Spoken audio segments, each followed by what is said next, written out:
Love is one of the most beautiful things in the world. It truly is a divine gift from God that He has bestowed upon us. Love can cure you of many things. It can rid you of crippling mental illness. It can temporarily ameliorate the miserable existences that many of us live. Or maybe just me. But with love, and all of its glory and all of its beauty, unfortunately, within the modern world, it is gone. It no longer exists. Love went bye-bye. And it's left a gaping hole in the hearts and the souls of many people in this country. And people are suffering, they're lonely, they are confused, they have no purpose within their lives whatsoever. And I think if there was more of an emphasis on love, which once again is an immensely beautiful thing, we could return to a time where people maybe didn't want to shove an AR-15 down their throat. That was a joke, by the way, but it is true. It is a serious problem. Because COVID absolutely ravaged people's ability to be a human being and behave as one, we're moving to this age where many people will become bionicles within the next 4 or 5 years. People are turning to dating apps. People are not necessarily looking for love on these dating apps, but then again, if you're not using the dating apps, where are you going? What are you using? So most people in the modern era are on these dating apps. And what ends up happening is people begin to construct themselves, meticulously craft who they are on their profile. And obviously, as we know, that's sort of you showing your most authentic self. And here's the thing. People are not constructing themselves so they can attract other people. They're constructing themselves so they can be attractive to a very specific and particular demographic of people that they are attracted to. And this is not going to work because even if you do construct yourself in a fashion where you will be desirable to someone that you are attracted to, let's say you end up in a relationship, it's going to fail miserably because on the online dating profile, you're lying, you're a fraud. You're a charlatan. You are conveying all of these things that probably are not actually who you are at all. And I think because of this, so many of these relationships and these hookups and these dates that come from online dating end up with someone getting hurt, someone having a horrible experience, and generally that seems to be the trend. So online dating is completely fucked and not conducive to love in any capacity. And like I said before, most people are not being honest with themselves at all on these dating profiles. You can present it as if you are perfect all you want, but deep down, every human being is a barbarian. We are monsters. I'm one, and so are you. So let's stop pretending. If anything, present as your worst self. That's where I'm at. I'm vain, I'm narcissistic, I'm arrogant, just like all of you, by the way. I'm an asshole, I'm this, I'm that, and I set the bar as low as I possibly can. And it's pretty tough to go lower than all of those things. So every now and then, when you exhibit a redeemable character trait, which I've been known to do every now and then, people say, oh, wow, Johnny, you're actually not so bad. This seldom happens, but when it does, it's not a horrible thing. And it's not about setting the bar low. It's about being realistic with where you set the bar. Let's stop pretending like we're all a bunch of kind-hearted, whimsical fairies like Alice Cullen from Twilight. It's not the reality. We're evil. Everyone is evil. Let's be a little bit more evil on our dating profiles and just at the end of the day, be a little bit more honest with who we are. Because we're letting ourselves down and inevitably we're going to let other people down because we're presenting as something we're not. And when you finally are able to attract a partner based on a lie, what usually ends up happening is people get into relationships so they can receive, so they can get things. Give me the Birkin bag. Give me a meal. Give me flowers. Cook for me. Clean for me. Stay thin for me. Give me emotional trauma. It's all about receiving things. Your partner's sole purpose is to just give you everything. That is absolutely disgusting. People don't want to put in any work. They think, oh, well, I'm in the relationship now. It's supposed to be amazing and easy for me, so I can just coast and have a great time. Unfortunately, being in a relationship is not easy work. As a partner, it's on you to be emotionally vulnerable. It's on you to provide. It's on you to do things around the home. It's on you to constantly be there for that person. You are in a relationship. It is a 50-50 thing. What most people don't understand is that if you do put in that hard work in the early stages of the relationship, it's smooth sailing after. When you really understand someone, when you've been able to be vulnerable, when you have sort of this amazing and intricate and acute understanding of your partner and vice versa, everything becomes really easy. And of course, as always, people don't want to put in the work. I don't want to sound like Kim Kardashian here. Get your fucking ass up and work. But the reality is, true love and having a healthy, authentic relationship that is strong means an equal amount of work on both sides. And that sort of gets into the active love versus passive love thing. When you are participating in passive love, you're just sitting back, waiting for things to come your way, waiting for your partner to give you shit. But when you're actively loving someone, you're constantly thinking, like, what can I do for this person? I genuinely love this human being because their soul emanates with radiant beauty. What can I do for them? And when you feel that way about someone, you're not even thinking like, should I get this person this? Should I do that for them to appease them? It's just a natural thing. You're inclined to just do good shit for people because they are an amazing person. So are you. You have an amazing relationship. And that's one of the most beautiful things in the world. Do many people have this? No. Do I have this? Who knows? It's something that is completely and utterly overlooked within the context of modern relationships.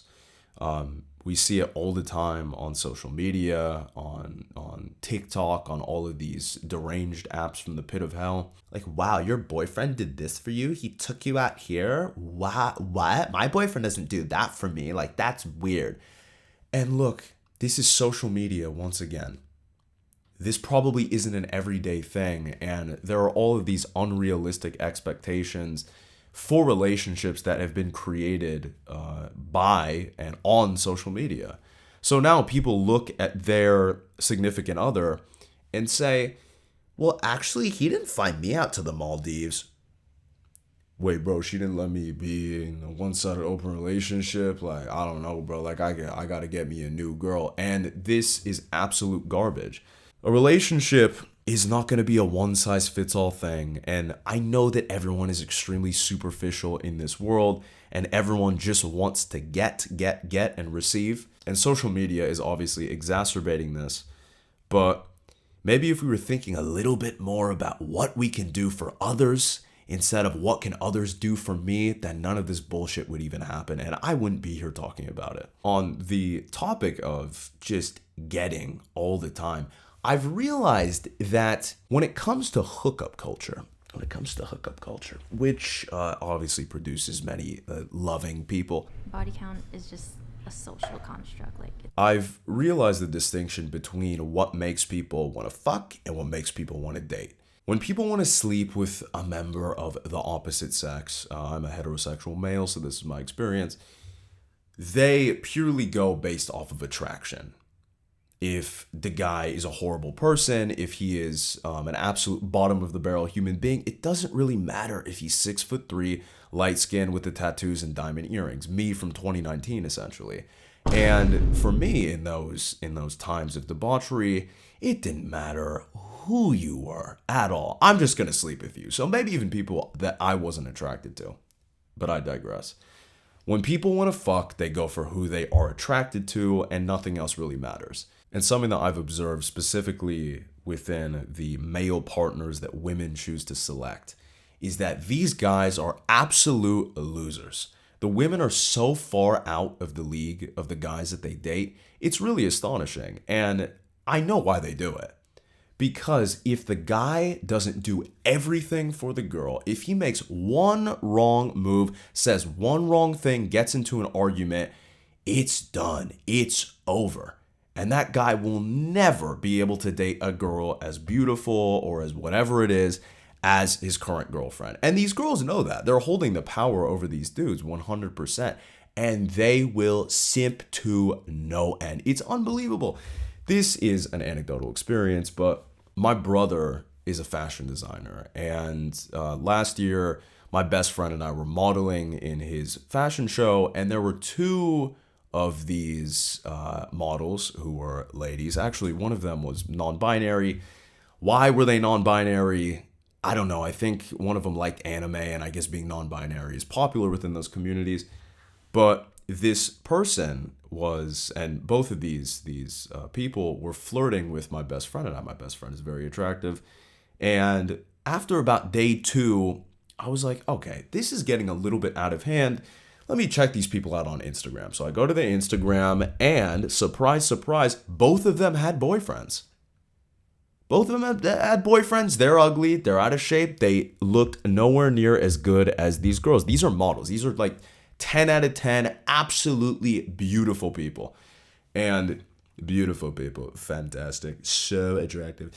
And then on the day of the show, one of the girls' boyfriends came to the show and he was an absolute joke. He was a total joke. He sat in the corner while I was pouring celebratory champagne down her throat. What's going on here? And should I have done that? Absolutely not. But that relationship dynamic worked in the time because at the end of the day, it's easy. It's easy. Look, if I was a total heathen and I had that ability to just get someone who would worship me and be at my beck and call and do whatever I told them to do, why not? Why not? Especially when you're young, you do that for a few years, you're getting lunches, you're getting dinners, you're getting anything that you need for the low price of putting in absolutely no reciprocal work whatsoever. And I understand it. I completely get it. But it's not conducive to anything meaningful or long-term because these relationships always end. They don't last. And, I wonder why. And all of the people who do feel trepidatious about love, I understand why. Marriages don't work. 50% of marriages end in divorce. Many people come from broken homes. I'm a child of divorce myself. I'm a child of divorce. Give me a break. It's something that really dissuades you from even thinking about achieving love in the first place because you think, well, it's actually impossible. And 50% of marriages ending is not really a number that's looking like it's going to be in anyone's favor. You get a divorce. You get a divorce. You get 20 years of child support. It's not a good thing. And I understand why the idea of getting into a long-term relationship with someone doesn't particularly sound enticing. But the other option is being alone for the rest of your life or just filling holes in your life with meaningless relationships. You're hurting other people. You're hurting yourself. The other option in my mind is worse, and I think most people come out unhappier than they would if they were in a relationship. The thing is, you can't marry the wrong person. A lot of these people getting married at 20, 21, back in the 50s, all the way through really the 90s. You guys probably didn't marry the right people. You didn't even know who the fuck you were, to be completely honest with you. A lot of these people were getting married to partners that they were attracted to and not actually in love with. And I think that is one of the many factors that explains the exceptionally high rate of divorce. Romanticism and chivalry do not exist anywhere within culture.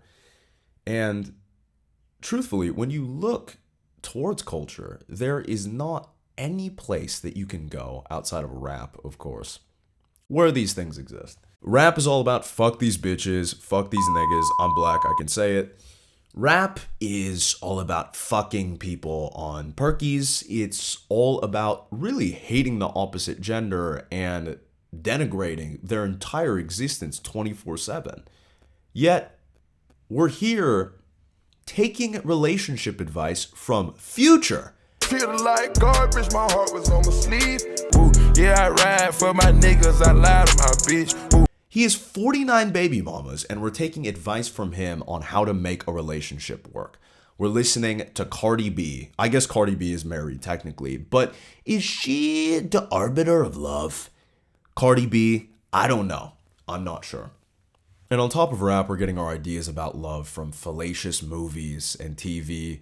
I'm sorry, ladies. You're not gonna pack your bags up and fly out to the countryside in London to be greeted by Jude Law living in the cottage next to you. That's probably not gonna happen. And in my time, I've been around so many guys that want a manic pixie dream girl in their life because they watch Eternal Sunshine of the Spotless Mind or 500 Days of Summer, and they think by listening to The Smiths, Zooey Deschanel or some hot girl with bangs is gonna come up to them and say, wow, I love you so much. I'm gonna show you everything. And see, there it is. Once again, everyone wants to be given these things.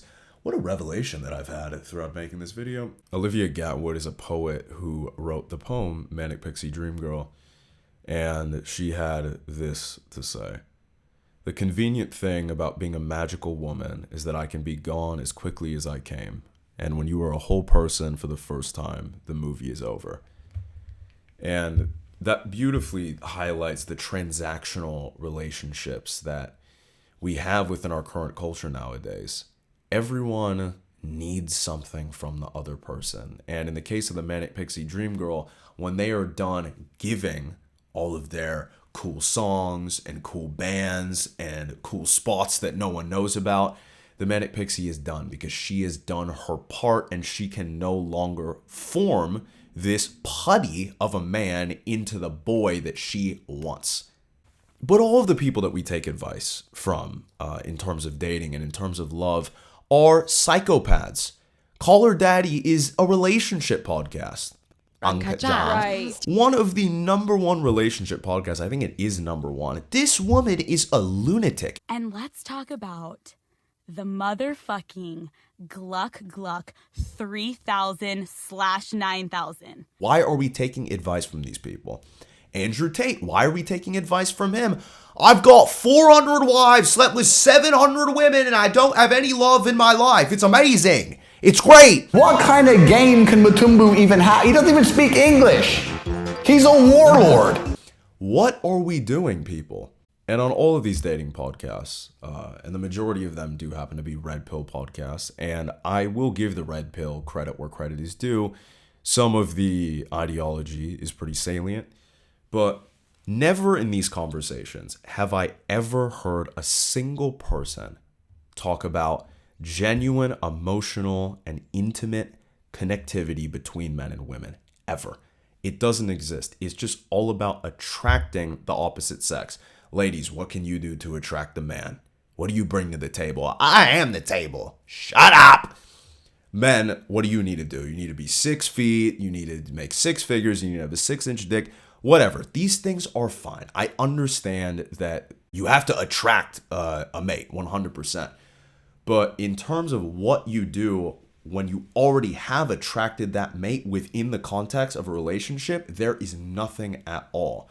And it's setting up so many people for failure. Granted, they already set themselves up for failure because all of the people on these shows are getting their relationship and dating advice from Nicki Minaj and Drake. Yeah, say that you a lesbian, girl, me too. So that's a problem. That's a problem. You're listening to 21 Savage, Slaughter Gang, and you think that he understands intimacy between men and women? Fuck off. How much tea have you pulled? Making sure it was hot.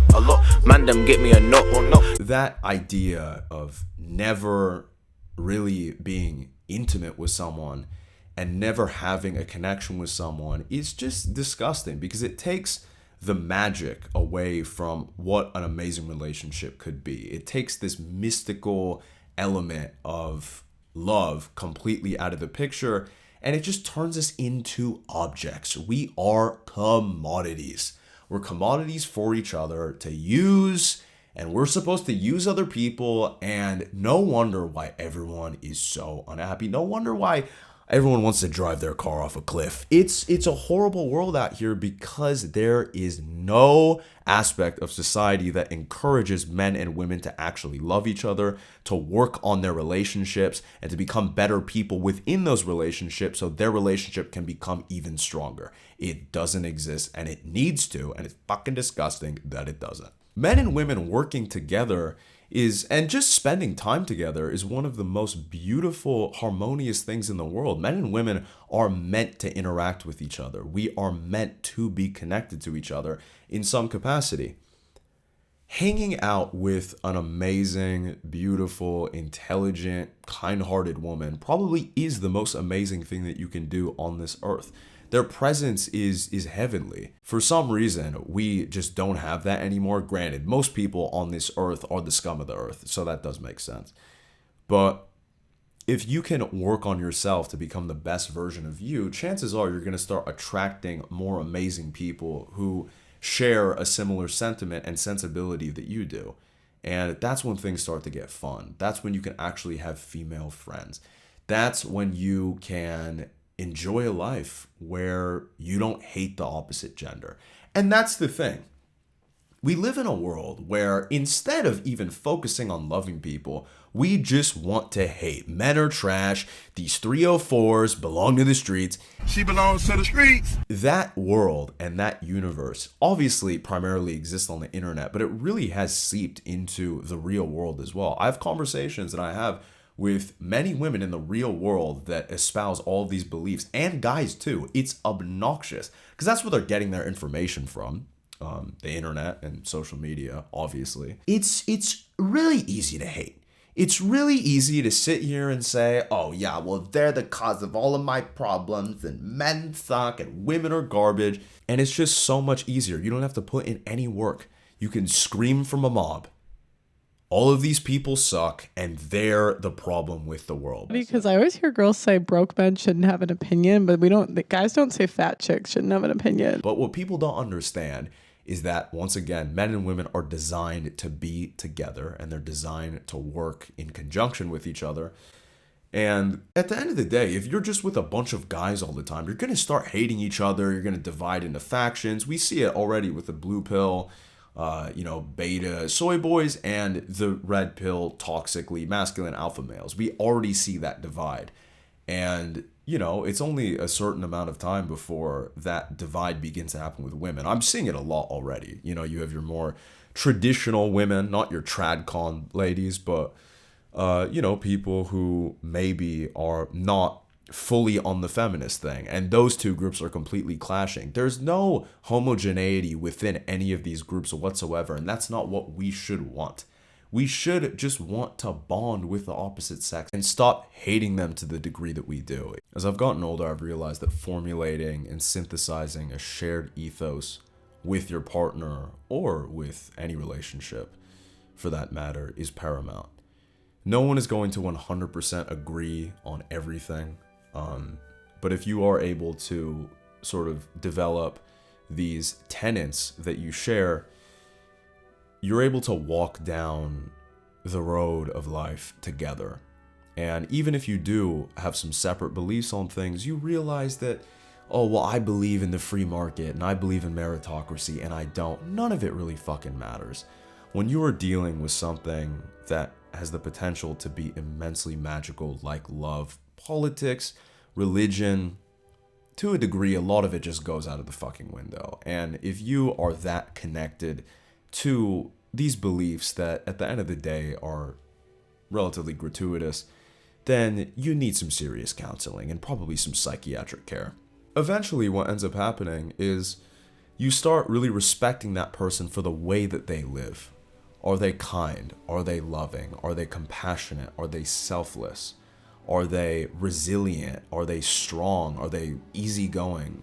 Whatever things that you're looking for within someone else, and honestly, whatever way of life you are striving for, if you can find someone and connect on that same way of living, then that's kind of a one-way ticket to success, because you're going to be able to start seeing other people and understanding their side and empathizing with them and they're going to start empathizing with you.